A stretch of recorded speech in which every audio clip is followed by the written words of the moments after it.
Salut tout le monde, bienvenue pour les news de la semaine. Et aujourd'hui, on a quand même pas mal de news.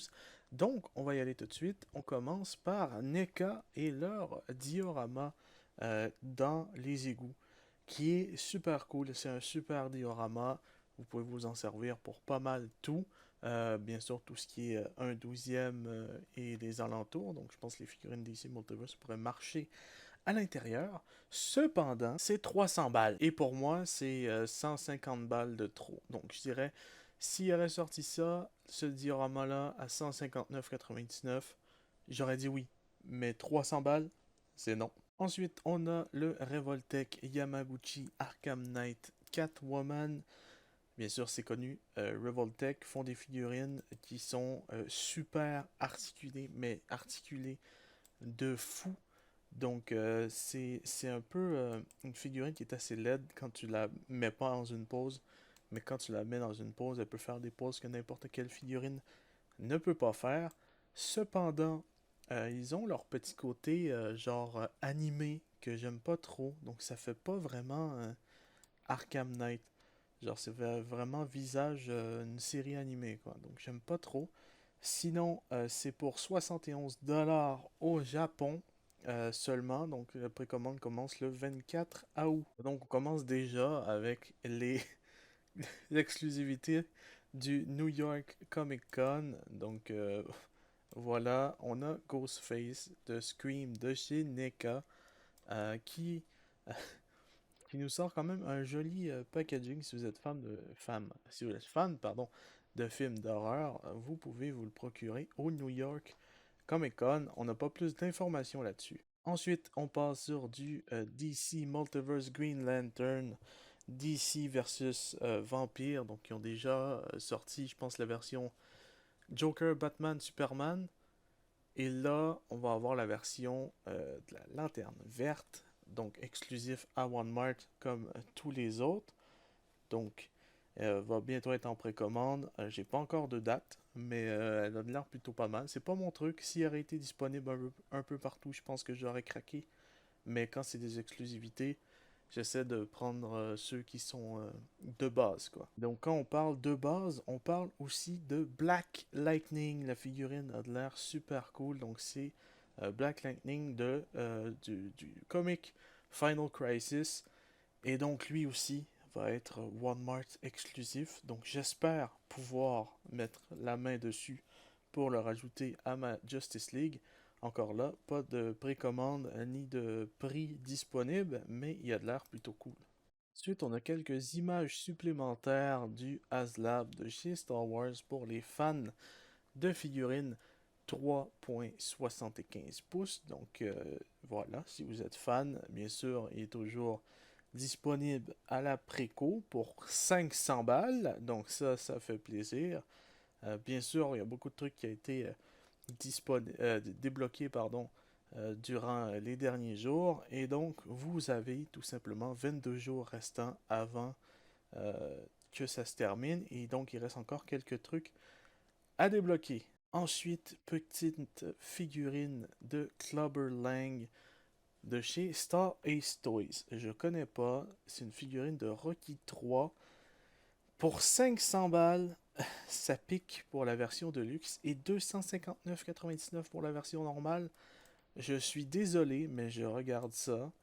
À part la ceinture custom, les bottes, les gants et le pantalon et le visage, voilà, déjà ça commence à faire beaucoup. Mais le body, j'ai l'impression d'avoir déjà vu ce body-là plein de fois sur eBay. Donc je sais pas trop si, si 250 balles, ça vaut la peine. N'hésitez pas à me le dire en commentaire ce que vous pensez. Mais moi, c'est pas trop mon truc. Anyway. Ensuite, on a Ayatoys qui nous sort le petit Leatherface de Texas Chainsaw Massacre 2022. Donc c'est une figurine 1/12 cette fois-ci pour 59,99. Et elle a de l'air dégueulasse. Je peux pas vous cacher. Je regarde pas, c'est pas genre dégueulasse la figurine, elle va être super mauvaise. C'est juste qu'il y a de l'air, il est plein de sang. Il y a une chainsaw, il y a une tête supplémentaire qui vient avec, mais c'est pas genre une tête pour Letterface, ça. C'est la tête de quelqu'un vient avec. Donc voilà, il y a une chainsaw, il y a un marteau, il y a un couteau de boucher, il y a trois effets de sang qui viennent avec. Donc voilà, si vous êtes fan de films d'horreur, encore une fois, n'hésitez pas à aller voir pour 50 balles, c'est plutôt pas mal. Ensuite, on a 3-0 qui nous sort une figurine tout simplement magnifique. Elle est juste géniale. De Rambo First Blood, partie 2. Donc voilà, donc elle est vraiment cool. Il n'y a pas encore de prix, ni de date de précommande, ou du moins elle va être shippée au quatrième quart 2023, donc c'est pas mal l'année prochaine. Ah, je viens de voir le prix, 200 balles, c'est pas si pire. En vrai, c'est le prix des Hot Toys et tous ces trucs-là, des trucs un sixième. Donc voilà, donc en plus ça vient avec pas mal de trucs. Donc il y a quoi? Il y a 1, 2, 3, 4, 5 paires de mains, des balles, un AK-47, des flèches, un arc, des couteaux à plus savoir quoi en faire. Donc il y a vraiment plein de trucs. John Rambo, qui est vraiment cool. Et donc si vous êtes un fan de films d'action, je pense que vous allez vous faire un petit plaisir. Et là encore 3-0 qui nous sort une figurine 1 sixième de Walking Dead de Rick Grimes pour 179,99. Et ça va sortir au quatrième quart de cette année. Les précommandes sont disponibles dès maintenant sur Entertainment Earth, j'ai eu de la misère à le dire, Big Bad Toy Store. Donc si ça vous intéresse, n'hésitez pas à aller le voir. Ça vient là aussi quand même avec pas mal de choses, mais un peu moins que Rambo. Donc ça nous vient avec le même AK-47 que Rambo. Le fameux Magnum de Rick Grimes, une hache, une montre, ainsi que 3 paires de mains. Ensuite, la seule nouvelle Marvel Legends qu'on a cette semaine, c'est tout simplement qu'ils ont sorti à la précommande sur Hasbro Pulse un 2-pack des agents du Shield et des Hydra Troopers. Donc ça, c'est intéressant si vous êtes quelqu'un qui veut construire une armée d'agents du Shield et une armée de Troopers de Hydra. Le seul petit problème, c'est que la version masquée euh, de Hydra est blanche, tandis qu'il y a 2 têtes supplémentaires qui sont pas blancs. Donc c'est un peu con. Il aurait peut-être fallu une autre tête masquée, je sais pas trop. Enfin bref, il me semble, si je me souviens bien, là j'y vais de tête parce que le prix est pas écrit, c'est 59 balles, je pense, sur Hasbro Pulse, si je me souviens. Ensuite, nouvelle Hot Toys de la semaine, on a des Sand Troopers et Dubak qui vont être disponibles, je pense que c'est quatrième quart 2024, si je me souviens bien, troisième ou quatrième quart 2024. Donc voilà, on n'a pas encore de prix par exemple, j'ai pas trouvé le prix. Donc ça, c'est un peu agaçant, mais c'est vraiment stylé. On peut s'en servir pour Mando, on peut se servir de Trooper. Donc n'hésitez pas à aller faire un tour sur le site de Hot Toys, ou du moins renseignez-vous auprès de vos vendeurs de Hot Toys habituels, que ce soit au Japon, en Chine, ou peu importe. Et donc, pour terminer, un petit plaisir, Ghostbusters Stay Puft Marshmallow Man. Donc on a le fameux chamallow géant. Une figurine de vinyle de 1 sixième, donc elle va faire approximativement 30 cm, avec plusieurs têtes. Donc il y a une tête un peu derpy, deux têtes qui louchent et une tête pas content. Donc ça, c'est vraiment nice. Le prix, par exemple, il pique un tout petit peu, mais en même temps, je me dis, c'est un sixième. Du moins, c'est un sixième. C'est 30 cm de haut, parce que je pense pas que le Stay Puft Chamallow, il fait... à un sixième, il va être énorme. Ça va faire aucun sens.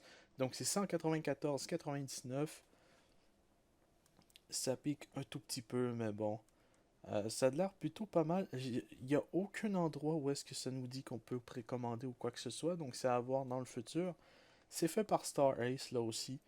Donc on va voir. Et donc voilà, c'est tout pour les news de la semaine. On a commencé à avoir un peu plus de news. Ça fait plaisir. J'aime mieux avoir beaucoup de... Je veux dire, pas beaucoup de news en même temps, mais genre un nombre assez intéressant. Tandis que la semaine dernière, c'était n'importe quoi. On a eu que Pouic comme news, ça faisait aucun sens. Tandis que cette semaine, c'était plutôt pas mal. Et quand c'était San Diego Comic Con, là, ça faisait aucun sens. Il y en avait trop, c'était un truc de malade. Donc, ce serait bien que, quand même, je sais qu'il y a des trucs qui se passent et tout. Donc, je sais pas trop, hein. Enfin, bref. C'est bien pour cette semaine. Je suis content au nombre de news qu'il y a eu cette semaine. Il y a eu quand même pas mal de trucs.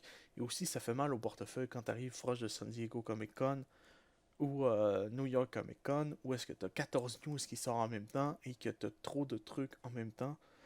C'est pas faisable. Enfin bref, je vous remercie d'avoir regardé. N'hésitez pas, la semaine prochaine, review du Chevalier Noir, si je me souviens bien.